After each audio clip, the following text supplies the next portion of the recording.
I had the coolest job that any electrical engineer could ever have on the ground crew for Solar Impulse 2, the first solar-powered airplane to fly around the world only using the power of the sun. IEEE USA has given me a competitive edge because of their support system. It is so much easier doing something and being out of your comfort zone when you have someone there saying, "You got this." IEEE USA is more than just a network. It's a family.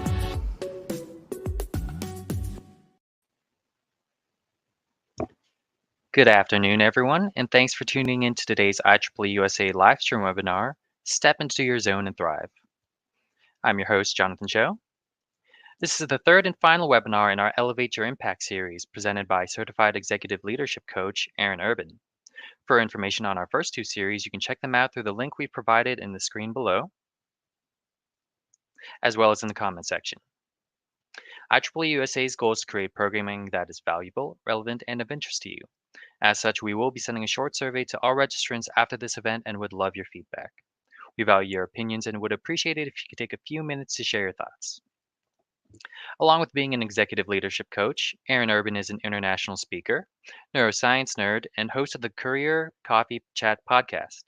She is also the author of the best-selling book, Elevate Your Career, More Impact Plus More Income, and a Forbes Coaches Council member.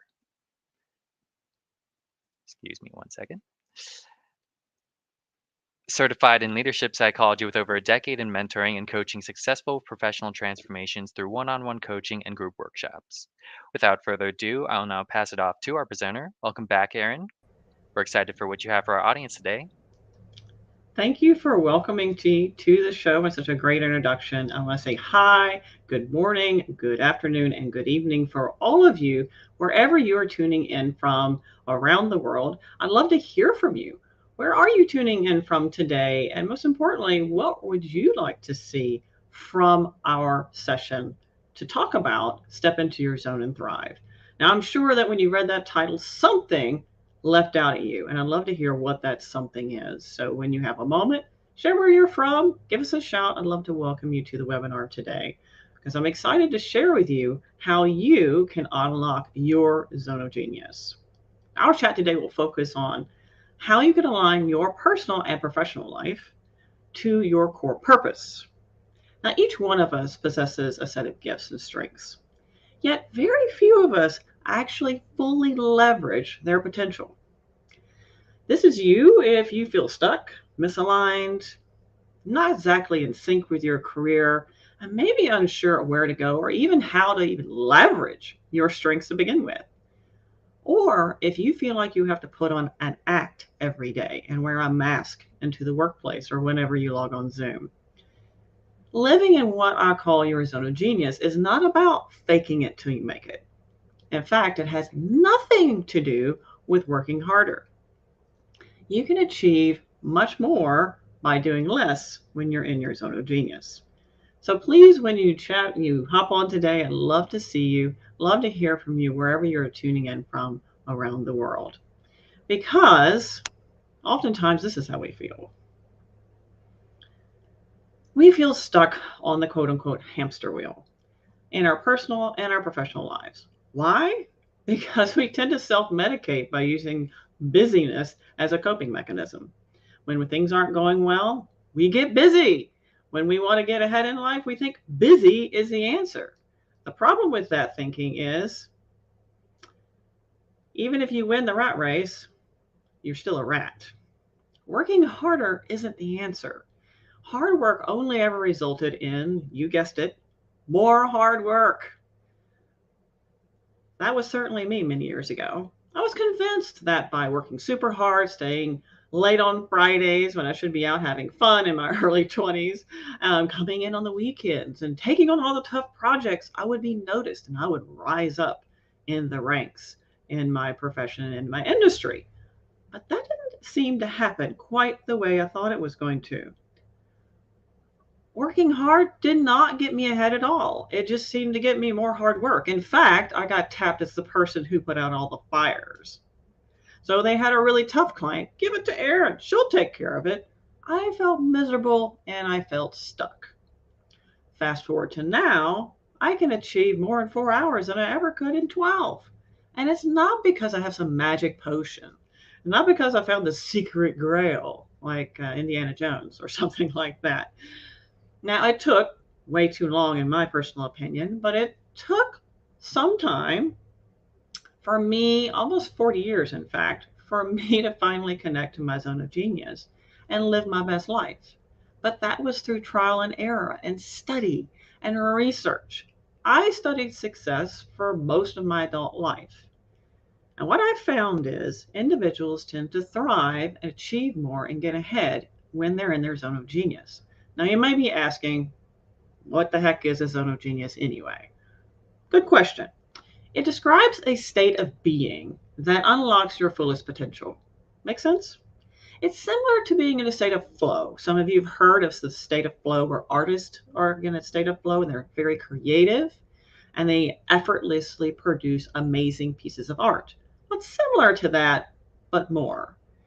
It's a way of life, actually, that empowers you to connect to your core being, your purpose, and express that core purpose in your life, both personally and professionally. When we're in our zone, our mind is more clear, we're more self aware, we're more creative, calm, and confident. The actions that we take are much easier to net a much more effective and efficient outcome. And basically, we're our best selves. This is what I call the zone of genius. Now, this is probably a very high level, and you might be looking at it and going, wait a minute, this is super complicated, all these moving parts. But it's actually fairly high level, and it's a product of years of research and coaching and an application with myself first, of course, and then my clients as well. And this diagram is a basic illustration of the multidimensional aspect of this state of being. Now, like I mentioned, I've studied success for years, and what I've found that people are happier, healthier, and more productive when operating from this place, this zone of genius. It's a place aligned with your true north, where you want to truly be in your life and who you truly want to be in your life. And as a result, you're able to increase your influence, your impact, and your income, even through challenging times. In fact, you can do so much more easily and effectively, no matter what is going on in your life. That's right. So, what does stepping into your zone do for you? Well, it does a lot, right? We've already mentioned like this is the state of flow, only more.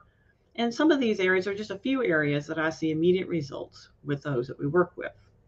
Things like being able to align to your core and true professional path that's ideally suited to who you are, your strengths, your gifts and talents, and your expertise. Or how about gaining self-awareness and elevating your emotional intelligence? There's that too. Because in order to find your zone of genius, you have to be more self-aware. Additionally, you boost creativity and productivity because in your state of flow, when you're able to leverage your strengths, it comes much more easily for you to be able to produce fantastic work that you love. And it increases collaboration and boosts your credibility when you're more able to be authentically yourself and then also be able to key into and identify the talents of others, that helps you tremendously, and not only professionally, in your personal life as well. You lead teams more effectively and easily. You can remove limiting beliefs and reset your mindset, and you have a better work-life balance and prioritization. I know for me, when I finally, like I said, I felt like it took way too long. A lot of this research, I found myself going, gosh, why didn't I have this when I was in high school or college? But when I finally found that zone of genius, I'm able to do way more, much more fulfilled work in a lot less time than I would be slogging through staring at a computer for 8 hours. In fact, research has shown most people aren't productive in an 8-hour work week. They do much better work in 6 hours or less. But what happens is we strap ourselves to an outdated mode of being, maybe not even aligned to who we are, probably not even leveraging our strengths, and then trying to meet expectations that might not even be ours. So today, where we're going to focus are these 3 key areas. And all those areas that we could look at, these are the core areas I'd like to share with you today. One of them is under core goals, and again, work style and energy map. And under those, we'll talk more about what's driving you. What are your drivers? What creates your priorities? And then also work style. You may have heard about this, maybe personality, what demotivates you, what motivates you. We'll talk about habits and how habits and certain ways of being either will help you or your success or sabotage your success, depending on how they're exhibited.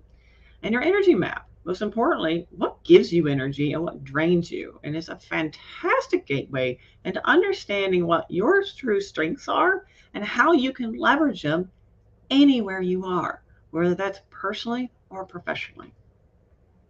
So let's talk about what drives your goals. In addition to connecting to your core values, which is also important, and aligning with those with your priorities, it's important to define and name what drives your goals. What if I told you most of us weren't necessarily living to our goals? As I shared in this Forbes article, 3 surprising and effective habits will skyrocket your leadership career or any career, quite frankly. You cannot grow something you don't know. The fact is, most people haven't even considered what drives them. And you might be shocked to discover, like I mentioned, that your drivers may or may not be your own. You might be living to someone else's expectations. I know my wake-up call happened when I was climbing the corporate ladder, all well-meaning and good intentions, thinking I was doing the right thing, yet still unhappy. And finally, I realized that I was living someone else's dream. I was climbing this corporate ladder, making all the right actions, and I wasn't happy. I felt inauthentic. And I wasn't really able to do the work that I love to do. And I finally realized that I wasn't living my dream. I was trying to meet the expectations of society, what I'd been programmed to do since I was little. It's so important to live your dreams. We don't necessarily have to follow what society dictates. And what's very interesting now, particularly, we're seeing this great reset in the world of work. A lot more people are questioning this superficial exhibition, if you will, of success. Oh, I have to live in the right house and have so many cars or the right type of car and send my kids to the right type of school. Is that really what defines success? Probably not. In fact, research has shown that your IQ and your trappings of success have very little to do with actual success. So in the next week or so, maybe take some time to consider your top 3 drivers. What really drives you that controls your priorities? It's true that your priorities may or may not be yours. And are you living to meet the expectations of society? Keep up with your neighbors? Keeping up with the Joneses? Your high school or college buddies? What about your parents' expectations? What did you hear when you were growing up? Maybe that's driving you to exhibit certain behaviors or reach or achieve for certain goals that may actually not be aligned with your core being, okay, who you are and what your gifts and talents are. Or is it just to pay the bills? There's that too. If you aren't sure, think about your top priorities and work backwards. Pay extra attention to how your body responds when you think about these priorities. Extra tension in the shoulders, for example, or a knot in the stomach are indication that your priorities may not be aligned with your true north. And chances are, neither are the drivers. Let's talk about what gives you energy. We all have gifts and strengths in addition to, as an extension of, if you will, our natural talents. The trouble is, we really don't spend enough time leveraging them. We spend a lot of time working on skills, which are learned, but gifts and strengths, we don't necessarily work as hard as perhaps we should, really focusing on those. And a core element of accessing and living in your zone of genius is to identify your strengths and utilize them as much as possible. Because quite frankly, way too much time is wasted on people trying to close a gap instead of leveraging their strengths to propel themselves over the gap. They're busy trying to build that bridge, spending a lot of energy putting those blocks together. By the time they finish doing it, they're exhausted and they waste a lot of time and a lot of opportunity to leverage their true natural gifts, strengths, and talents. Now, how do you find out what your strengths and talents are? Well, let's talk about that. Let's have a little fun. Okay, so first of all, now if you don't have time to do this right now, that's perfectly fine. You can come back to the replay, and those of you who registered will get this replay in email. So you can come back to this replay and play this part again. But what you want to do is just do a little exercise and list your top daily actions and interactions. So those include maybe the top things you do on a daily basis and those top 5 or so people or less that you interact with on a daily basis. Now, this is ideally around the workspace, but you can also do this for your personal life and find out a lot about why you may or may not avoid, put off, procrastinate on certain items. So just make a list. It can be long, ugly, it doesn't matter. We're not looking for perfection here. We're just looking to get this information and data out. Then next, once you make this list, you want to put an X mark behind those things that give you energy, your uplifters. And, X mark, rewind, X mark beside those things that drain you or take away your energy. And a check mark beside those things that give you energy. If you want to use a different system, I don't care. It's your ball of wax, sunshine. So you do whatever you want to do. But you want to make sure that you know which ones give you energy and which ones don't. And that includes people. We do interact with people, unfortunately, that may or may not be a gift of positivity in our life. Let's just put it that way. Okay. And those people might not necessarily see eye to eye with us either. So you might want to make a note of that and just be more curious about what's going on there. So then think about, out of all these items, good, bad, or indifferent, which ones do I spend the most time on? So your energy map may look something like this. Let's just say emails, huge time drain. You hate going through the 250 emails you get a day, and you spend most of your time doing that. I get a lot of this from those that I coach, and you think emails, that's pretty basic information. Well, some of us, particularly high achievers, feel like we have to clean up our email. Me too. I got a lot of free time when I realized I really didn't have to do that. Because of this lovely thing called search, I could find basically anything I wanted and I leveraged a labeling system so I could categorize and label things I needed to get to quickly. Spent a lot less time cleaning up my InMail or my inbox. And what did that do? Well, first it bothered the heck out of me, to be honest with you. It was so untidy.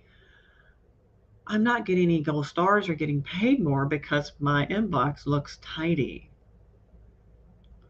Hopefully this is not the only thing you got off this webinar, but it'll be interesting to see what you discovered when you went through this exercise. So if you're even watching the replay later, feel free to reach out to myself or anyone in IEEE to share what did you discover, or if you have any questions about that exercise and how you might be able to apply it.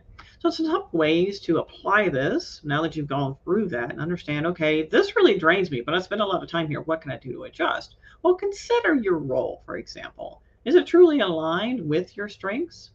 Now, what we're shooting for here isn't like all rainbows and sprinkles and sunshine all the time. It's more of an 80-20 rule, or the Pareto rule, if you will, which you may have heard. 80% of your time, ideally, you want to be leveraging your strengths, talents, and gifts. You're more easily able to access your quote-unquote zone of genius. Now, 20% of the time, or less, you're doing things that may not be quite as exciting to you. If you're not, let's just say you're more creative, not necessarily excited about Excel, but you need to do more administrative tasks in Excel from time to time, that's just something you need to do, but it isn't a massive amount of the time you spend on a daily basis. Well, let's say it's opposite.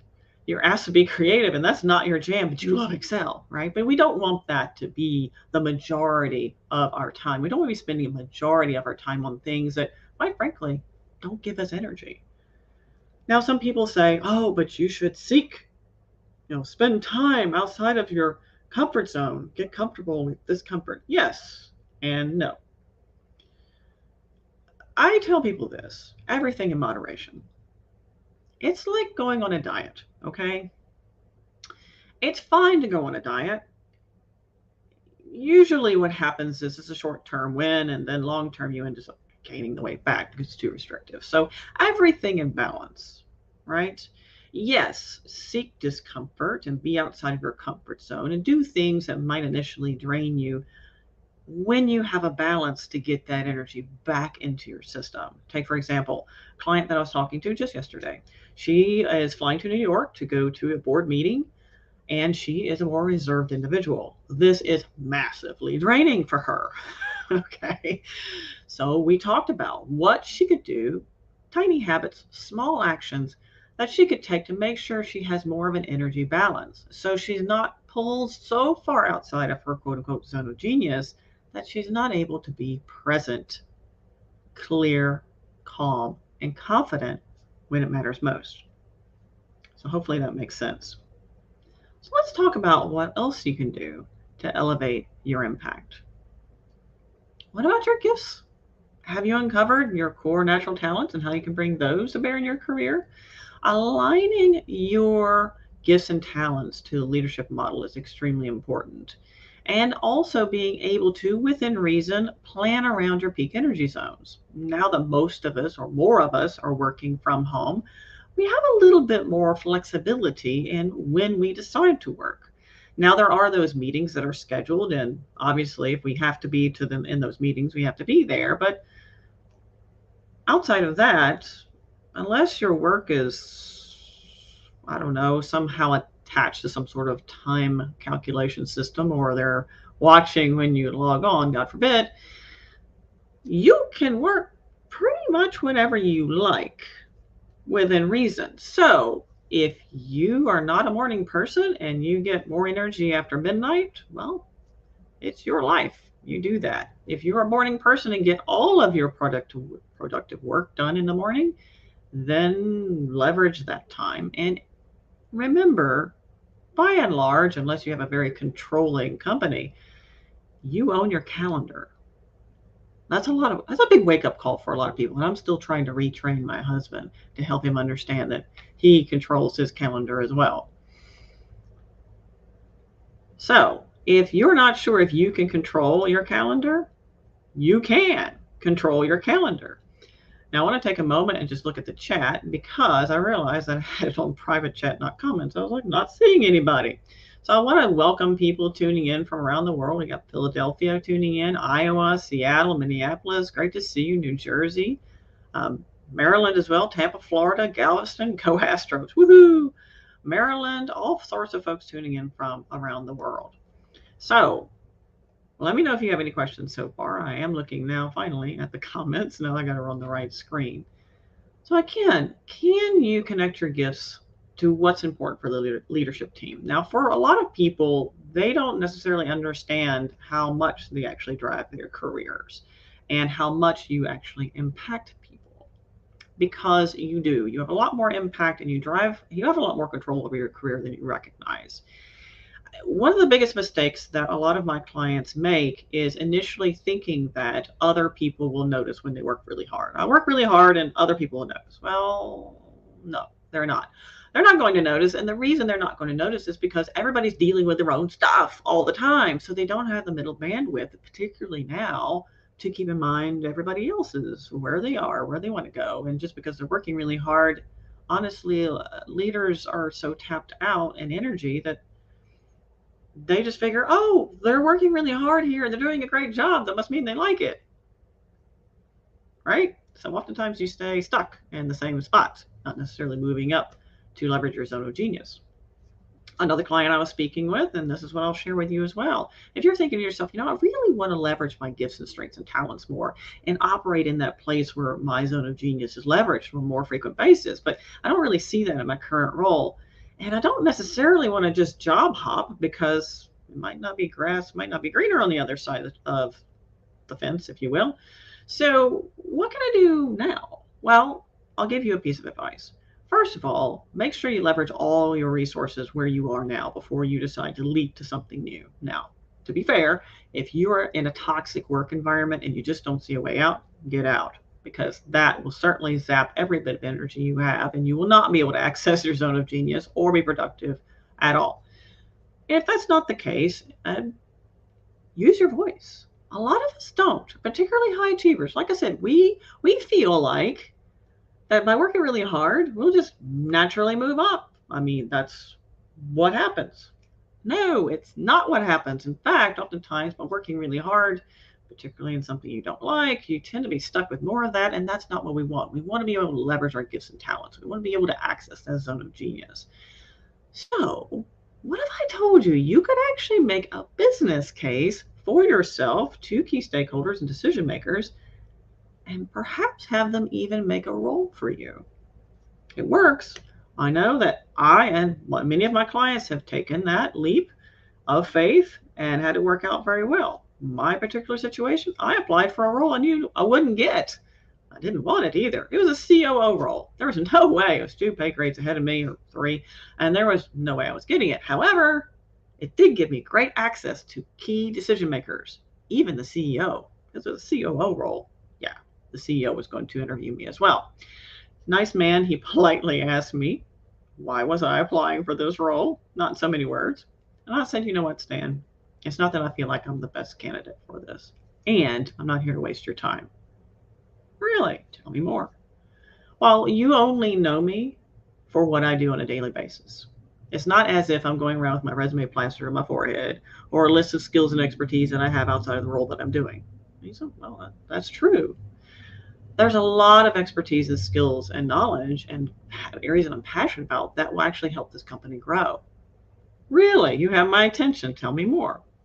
So I did. I went on to tell him how I was able to leverage my gifts and talents to add value to the company and help the company grow and see a better bottom line result.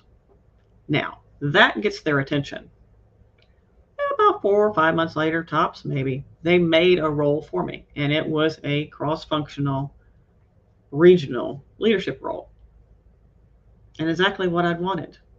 But if I hadn't stepped up and I hadn't used my voice and taken that risk, they would have never known.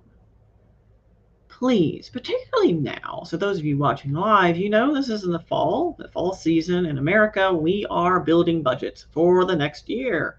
Now is a great time if you're thinking about leveraging your zone of genius. You think you want to leverage your strengths more. Maybe you like your company and you like who you work with, but you're just not feeling it. You know, I have all these skills and they're just not leveraging me. Well, make a business case for yourself. Let's see, I see some comments over here. I left my toxic environment, said Glimmer of Light, over 10 years ago. Now I'm my own business. Best decision in my career life. Good for you. Now, Glimmer of Light, I will share this with you. When you are super passionate about what you do, that is a double-edged sword, my friend.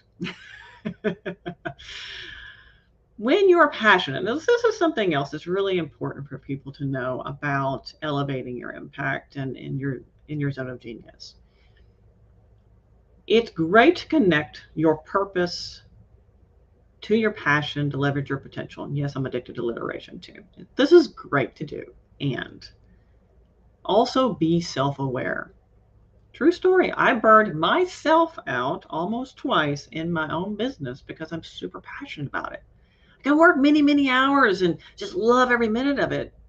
And your body needs rest. You can't pour from an empty cup. So if this is you, please tap into our previous webinar called Leadership Wellbeing and leverage some of those tools if you haven't seen that already, because you are not a limitless resource. And even if you are doing something that you love to do, chances are there's an aspect of it that's not so much energy giving. And if you're spending too much time there, you will burn yourself out doing something that you love to do. So, all right, let's move forward into talking about what your work style is. Now, you may have heard this before. Work style is incredibly important, by the way, and core to all of my Zone of Genius consulting work, coaching and consulting. All the partnerships that I do, this is where we focus. And You might be asking yourself, why? Why do we need to know our work style? Well, here's why. For much of my young career, I was totally unaware that there were different work styles. I didn't know the difference. I just thought everybody should think like me. I was very fixed minded, by the way, at the time. Very fixed minded. And as a result, I spent a lot of my time being disappointed and frustrated because there will be those individuals that you deal with that you just don't seem to see eye to eye or just can't quite communicate. And you may not be able to know fully what your triggers are, your stressors, and how you react to certain stress or situations. Basically, knowing your work style, which is your listening, your communication, how you infer information, how others see you, perceive your behavior, what your natural inclination are, what motivates you, what demotivates you, all of those enable you, my friend, to be more self-aware and elevate your impact in multiple areas. You're able to communicate much more effectively. You're able to be much more calm, centered, and effective yourself. And you're able to perhaps adjust some potentially bad habits to make sure that your presence is more positive. In other words, how other people see you is in alignment with how you want to be seen. Now, you've probably taken a DISC, Berkman, or Myers-Briggs assessment before. And what happened to that information? Those of you tuning in live, tell me, what happened to that information? You took an assessment, what happened? Anything? Anything happened to that? What was the result of this? Was it just like, oh, well, that's interesting to know. And what do we do with this? I know that we took a Berkman in one of my previous incarnations in my professional life. And it was fairly useful. We were able to say, okay, well, you're a blue or you're a red or you're a yellow. So if you're a yellow, I need to lead with something about, your personal life. If you're a blue, I need to know that we have a trust, good connection. If you're a red, I need to get to the point. So it was marginally useful because the people who trained us at that time actually did a reasonably good job at sticking to the basics. So someone's here said, I constantly provided contract information positions. How can I leverage and gain contracts constantly?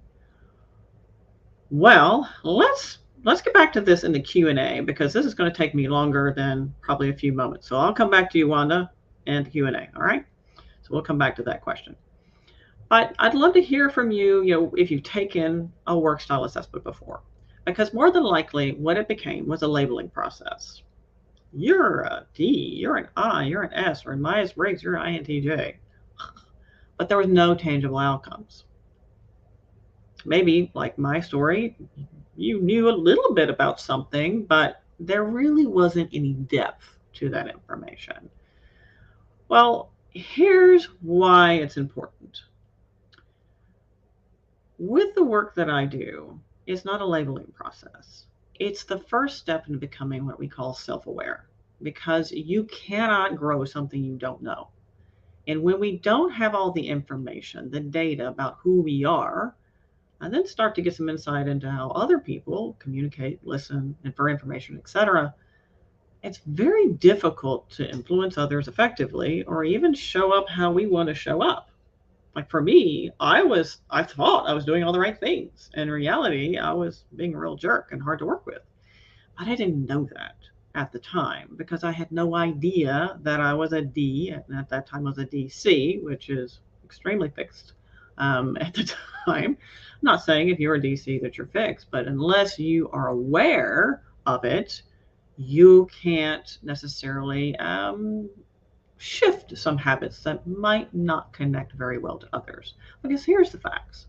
No matter whether it's the Myers-Briggs, DISC, Berkman, Hogan, whatever it is, a lot of them come from the same core research and have the same basic type of outcomes. But what it is you'll have types of people who have certain work styles that don't mesh with yours. And if that happens, it becomes extremely difficult to influence these people unless you are self-aware. Now, I'd love to say, oh, well, they should change, but you know how well that works. It doesn't. We can only control ourselves. In addition, it gives us great insight into what drains us, what situations might motivate us or demotivate us, how other people perceive our actions. and some areas that we can just be aware of. So when we know we're going into, like my client, present in front of the board in New York, we're able to create an energy plan that honors us, our authentic way of being, so we can show up 100% in situations when it really, really matters. This is core to all of my work. And we don't use it as a labeling process. It's a gateway into self-awareness, becoming more, having more detail and data. For most of the people that I coach are typically in STEM professions, science, technology, engineering, and math. And well, most of us like the data. And I'm a bit of a neuroscience nerd, so kind of like the data too, to know definitively with scientific backup, what exactly are we working with here and why?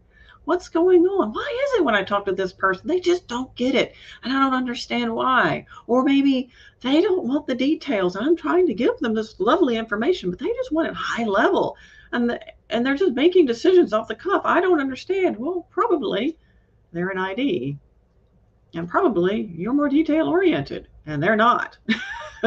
And they're comfortable trusting your gut, but you want the details. So it's just information like this that helps people avoid misunderstandings and miscommunication. It helps us show up with the right perspective when we're dealing with someone. Like a client of mine, she was an S dominant. If you look at this particular screen, you'll notice S dominants are one side of the spectrum, and her boss was a D, was a very driven person on the other side of the spectrum. They did not get along at all. In fact, it got so bad that my client felt like she was going to throw up anytime she had to meet with this man. She thought he hated her. Well, he didn't, but he was very impatient. So when she got more insight into who he was, what was driving those habits and behaviors that she was experiencing, she was able to show up much more centered and calm and had different perspective. And the meeting went much, much better. In fact, he ended up making her his right-hand lady. So she did a great job. Now, it wasn't because she was able to change him. You can't change other people. But she was able to show up in a way that was authentic to her and aligned better with him. And being able to meet him at his bus stop, if you will, for brief moments of time, empowered her to be able to leverage her skills and access her zone of genius without feeling inhibited. Now, let's see what questions we have here. Tests never lead to actionable items, just information, Vivek says. Well, I have news for you. You had the wrong trainer. You had the wrong coach consultant in that case. You're right. In most cases, that's what happens, and it's very unfortunate. But with the clients that I work with, this is one of the key stepping stones to understanding more about self. And until you know more about yourself, well, you can't grow it, if that makes sense. Someone else said my MBTI helped me realize that I had communication trouble with other folks I was working with. As we mentioned, officially S in the end, approaches to thinking about the world. I'm an N function, not so much in the aesthetic. Right. So we all have different ways of thinking about things and different approaches and perspectives. And because of that, we may not necessarily say the right things or the right way that aligns with how other people need to hear them, but just because of their thinking style. David said, my work style assessment was put in a filing cabinet after it was received and never looked at again. Right. And that's how most of them are. And it's terrible. It's a terrible, misfortunate waste of time and energy because it can be so empowering and it can be amazing when leveraged in teams in the right way.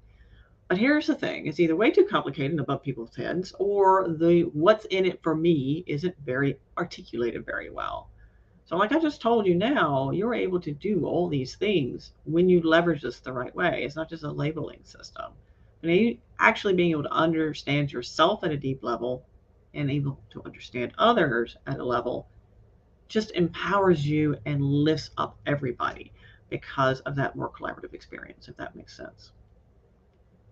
But if you feel like you don't have impact, my friends, well, I have news for you. Just spend some time in a tent with a mosquito.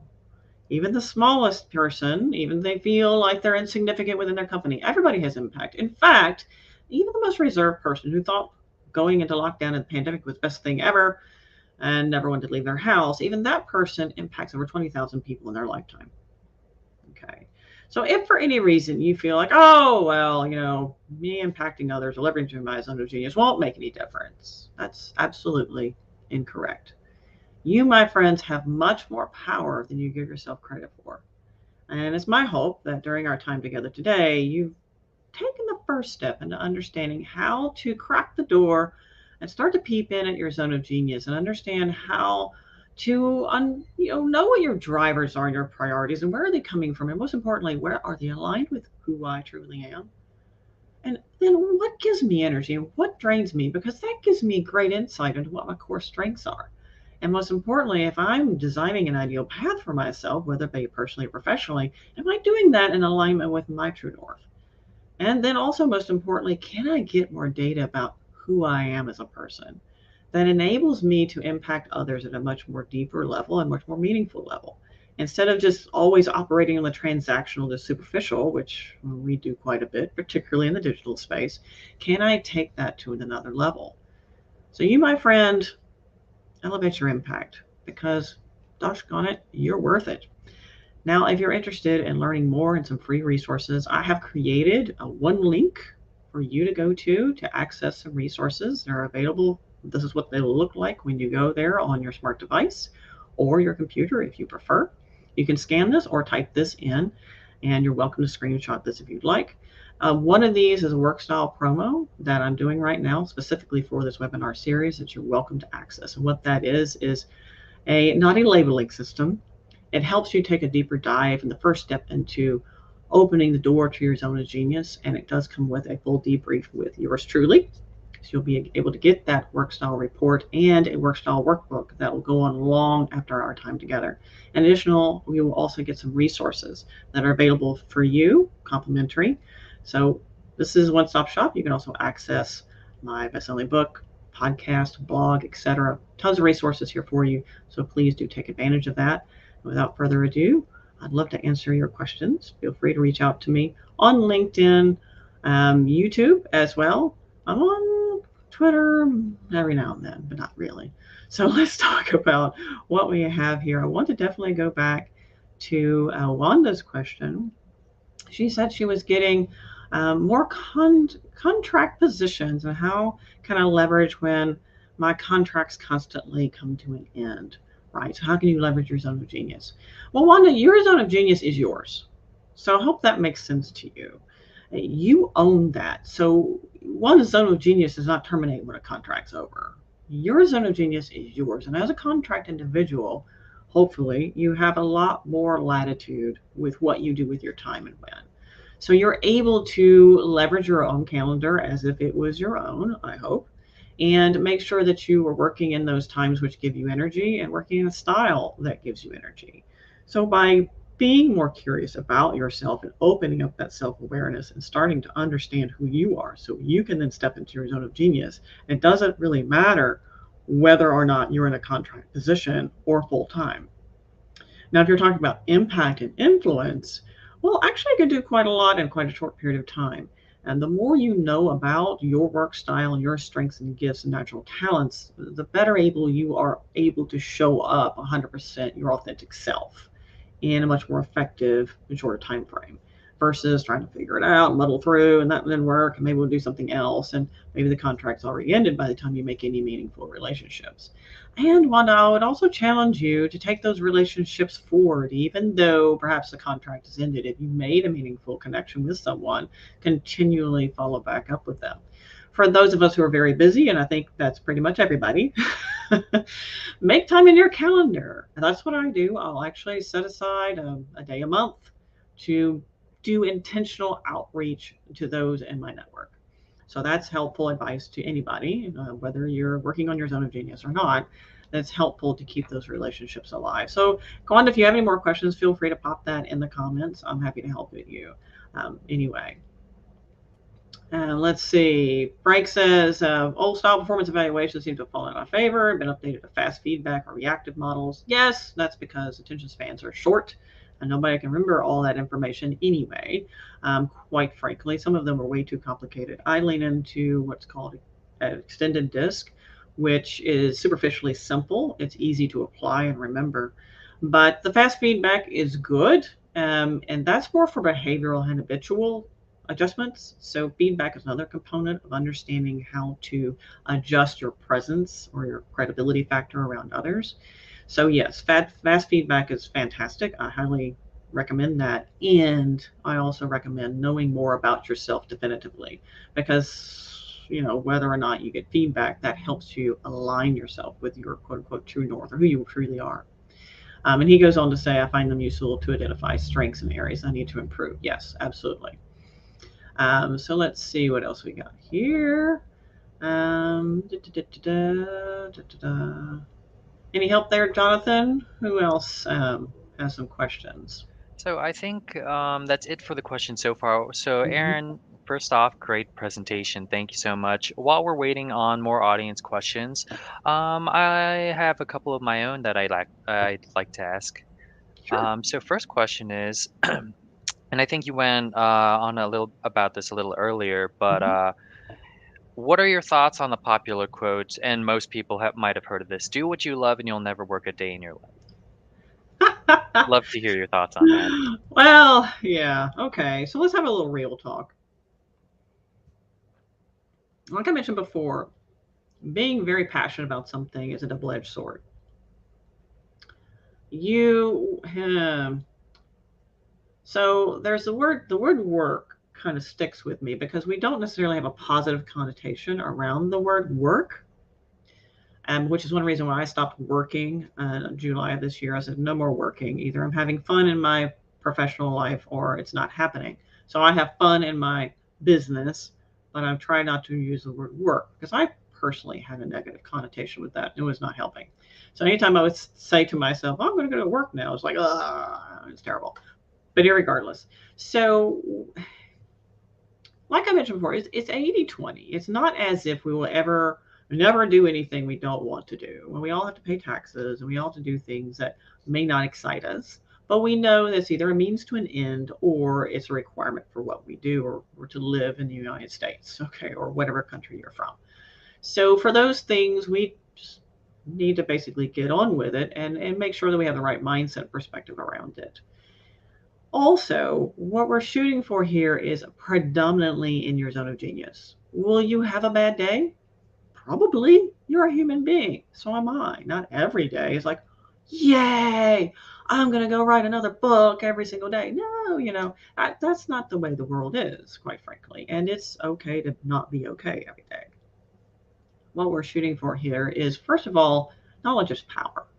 You can be empowered. The more knowledge you have, it's very difficult to control, manipulate, and otherwise push aside someone who has a lot of knowledge, particularly self-knowledge, self-awareness. And where we're looking at the corporate world, particularly, leaders are now being asked to be more self-aware, self-evolving, not just using the tools of leadership. So do what you love and you'll never work a day in your life is, I would have to say, slightly not true, because I have a problem with the word work, but again, it's not as if everything is going to be perfect every day. The idea here is that most of the time you will feel fulfilled and energized and not constantly exhausted, burned out, tired, and demotivated. Does that make sense? Absolutely. And yeah, I totally agree with you. It sounds very idealistic, but in reality a little bit misleading. So I Mm. definitely definitely understand that. Thank you. Mhm. My next question, so how important is setting boundaries in leadership and career fulfillment? You know, that we went a little on about that in your previous webinar on taking care of yourself, but would love to hear your thoughts. Yes, yes. Boundary setting is extremely important. And what's interesting now is the individuals, the employees, if you will, have much more power than they ever did, if you will. The power shift is shifting, or the power structure is shifting. And we're seeing that in what we call the great reset in the world of work. And it's very interesting. In the future of work, we're looking at more autonomous teams who are actually more empowered. Again, not everybody or every company will change at the same rate, to be fair. So you're a very traditional company, just be patient. It is coming. So boundary setting is extremely important. And now more than ever, you're able to do that healthily. And I would have to say a lot of us don't set boundaries out of habit. We're not used to being able to have the ability to do that in the first place.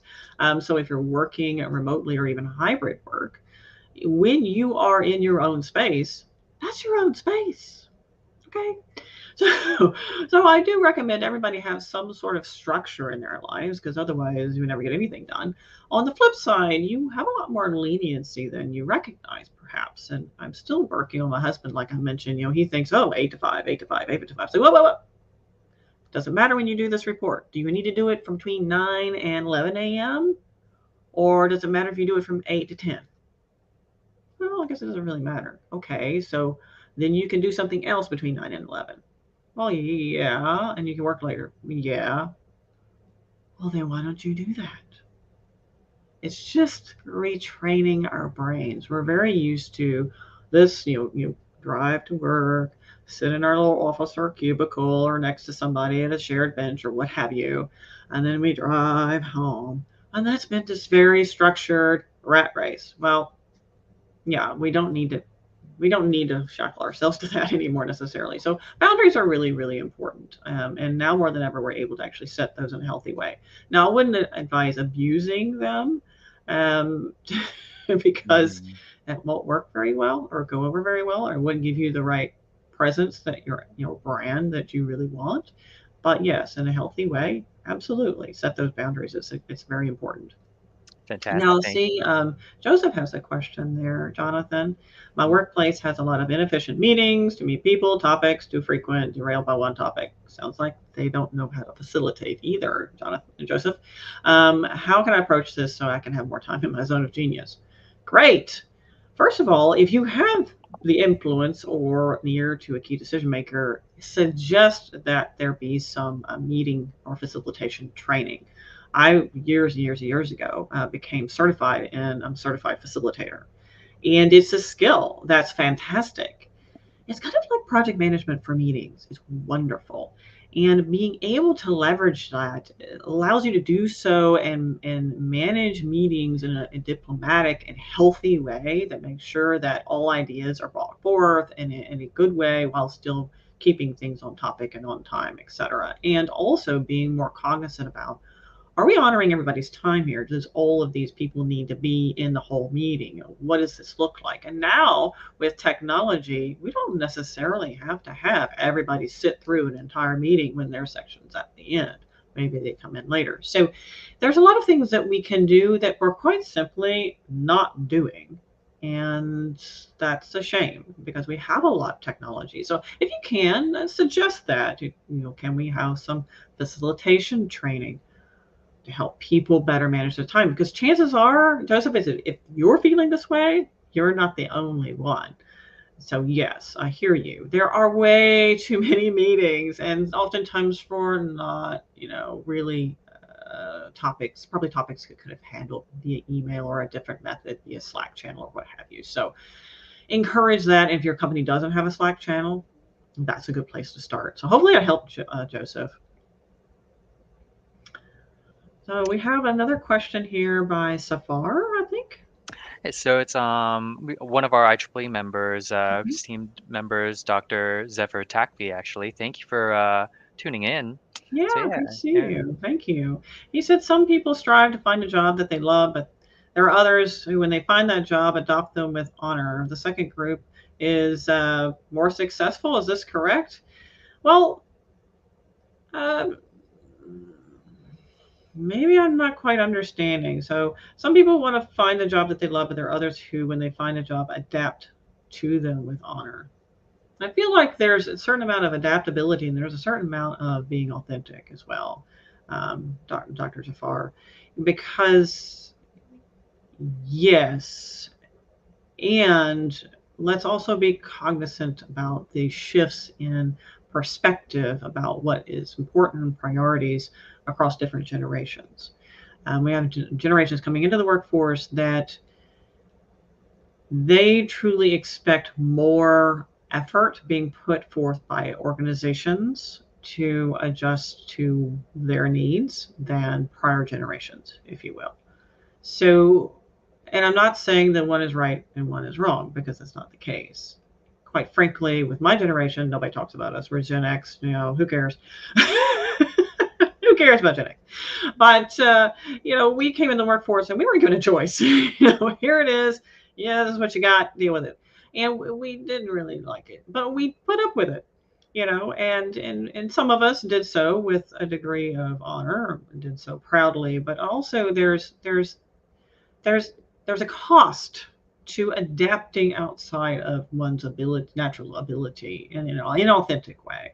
And I know that I've personally suffered from that. I've many clients that personally suffered from that too. So again, everything in balance. I mean, I feel like you should show up the best you are able, and also show up for yourself the best you're able to. So it is a balance. It's no longer okay to just give of yourself and ignore your own well-being and ignore your zone of genius. That is not okay. And so hopefully that makes sense and connects to what you were asking there. Glimmer of light, tangent off that, is second group happier, richer, maybe, but happier.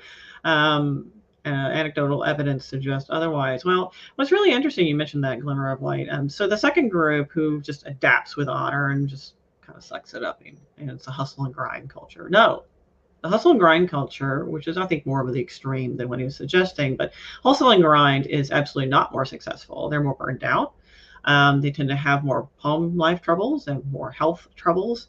So, and to be fair, we have the younger generations coming into the workforce. They've seen this. They've watched it. This was their parents, for Christ's sake. So, pardon me, but that's what they saw. That's what they saw. So they don't want to do this. And who can blame them? They don't want to work blood, sweat, and tears and bazillion hours a week just to be laid off, just be another number. So I can't really blame them for their perspective. And again, whenever you see one generation do something, and the younger generation views this and sees what's happening, and just they think, I don't want to do that. So you're going to see the other extreme, and then we'll come back to more of a middle ground, right? So there's going to be this extreme, and then the extreme reaction to what they saw, and then we'll start to come together more of a middle ground in the coming years, if you will, with the next generation. Does that make sense? So, but the hustle and grind, richer, healthier, no, not actually at all. In fact, when you're in your zone of genius, that's when you're healthier, richer, and happier. Although richer is very subjective. So, let's see, we have another question from Son Keen. If I mispronounced that, I do apologize. What's your advice on transitioning from technical to leadership role or path, and what would be the most important consideration to keep in mind when making such a transition? Great question. Well, whenever I'm discussing this with the clients that I have, I say, well, the first thing, are you ready to give up being the expert? That's number one. Because when you're a technical expert, there is a mindset and maybe a habitual behavior pattern that comes along with that may not give you the bandwidth to make the shift into people leadership. People leadership is a skill, and absolutely can be learned by anybody. It doesn't matter what your work style is. Doesn't matter if you're a natural charismatic or not. It has nothing to do with it. It is a skill. It can be learned, and it doesn't necessarily mean you are the subject matter expert anymore. You as a leader are relying on your team to be the experts, and you can coach, mentor, provide that leader as coach, or that more collaborative leadership style, and share in partnership with them to lift them up. But that you're stepping away from giving that up a little bit to really focus on developing the people side leadership and enhance the EI, EQ, or emotional intelligence quotient. So hopefully that answers your question, because that's the biggest thing I see with those people that I coach, and I coach predominantly in STEM professions. So hopefully that helps you. Let's see. Any other questions we have here? I think one more from Safar. He has a comment. So I've always accepted jobs that were not in my area, and then had the temperament of adaptability. Maybe both me and the employer are happy. Well, that's good. I mean, could be. Have you ever considered that adaptability and flexibility might be a gift? We didn't touch on this very much during the webinar, so I wanted just a few minutes, because we have only a few minutes left. But Gifts are something that comes natural to people. Your natural talent is, well, quite that. It's natural. So oftentimes it flies under the radar. We aren't cognizant of this or applying this. It's not a skill that we learn and develop, although it might be related to that if it comes easily. But sometimes they fly under the radar, and you may have been, complimented on being able to do something more easily than someone else. But these are things that come very, very naturally to us, and sometimes they fly under the radar because of that. So consider that if you're not quite sure what your gifts or natural talent might be, connect with those people who work with you quite frequently, or even your loved ones. They might be able to give you some insight into that. In fact, my own father mentioned that. Did you know? He saw me speaking. I think on a webinar similar to this for the first time ever. His partner showed him, something on YouTube, and he was like, "Oh my God, he'd never seen me speak before." And he's like, "Did you know when you were like 2 or 3, you would stand up?" And I mean, I think it was barely walking at that point. You would stand up on your little chair, had like a little chair, and then you would give like this whole speech in gobbledygook, but you were like, just like you are now. I was like, oh, okay. Must have been a natural talent, I guess. I was totally unaware of that. That was pretty interesting. All right. Well, Erin, thank you so much for that, and Dr. Takvi, thank you for your comments and questions, and to the rest of our audience as well for your great questions. I think he added one last thing. Dr. Mm-hmm. Takvi's slogan: "If someone can do a job, I can do it better, no matter." And that must be Really your great. gift. But anyways, Erin, thank you so much for joining us today and providing your audience your tips in leveraging their zone of genius to find fulfillment in their careers and thrive. Really great having you. And to our audience, before we close things off, I would like to make a special announcement. Um, in partnership with Royal Caribbean, IEEE USA has just opened up registrations for our set sail with IEEE USA's 50th anniversary celebration cruise happening next year in October 23rd. Excuse me, 2023. It'll feature exclusive events, entertainment, and networking opportunities that you won't be able to get anywhere else. So please book your tickets as soon as possible. We've included a link to it in the comments section as well. We hope you enjoyed and learned a lot from our Elevate Your Impact series presented by Erin Urban. The entire series has been archived in our channels, for on-demand access at any time. Please don't forget to share, like, and subscribe to our channels on social media and check back daily for future live stream updates. Have a great day, everyone.